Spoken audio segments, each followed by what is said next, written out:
हो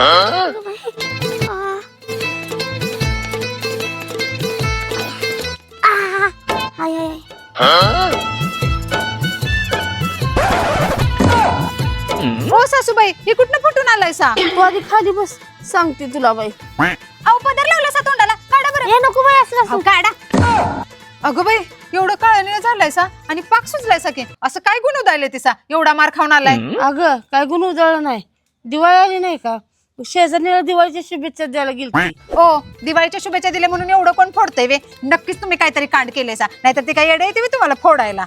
अगं मी काही कांड केलं नाही, सांगते ते ऐक तरी जरा. काय ऐकू? आता मला सांग, आपण कसं रंगपंचमीला रंग टाकून शुभेच्छा देतो, तसं मी त्यांच्या घरात बॉम्ब टाकला, लक्ष्मी तोटा टाकला, बाण बी लावला आणि ते गोल गोल फिरते ते ग भुईचक्कर ते पण सोडला आणि झाड पण लावलं आणि दिवाळीच्या शुभेच्छा दिल्या.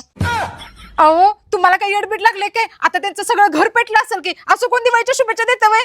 अगं घर नाही पेटलं, दिवाळीच्या बाजार तेवढं इस्कुट झाला आणि अगं त्याने कुठनं राग आला कुणाच ठाव आणि ती मला एवढी फोड फोड फोडली. अगं त्यांनी तुम्हाला दोन पायावर चालत त्याला तरी सोडलं, मी जर असते नाही तर तुम्हाला रांगायलाच लावलं असतं.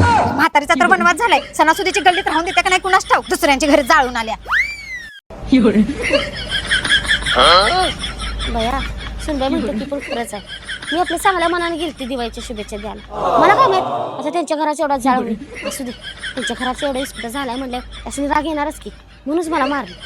मारू दे, पण मी लई मोठ्या मनाची, त्यासनी माफ करते. किती बी मारलं तरी का नाही आपलं शेजारीच आहे ती. आता त्यांच्या घरात एवढा जाळ झाला जरा इजवायला पण मदत करायला पाहिजे. जातीस मदत करून येते.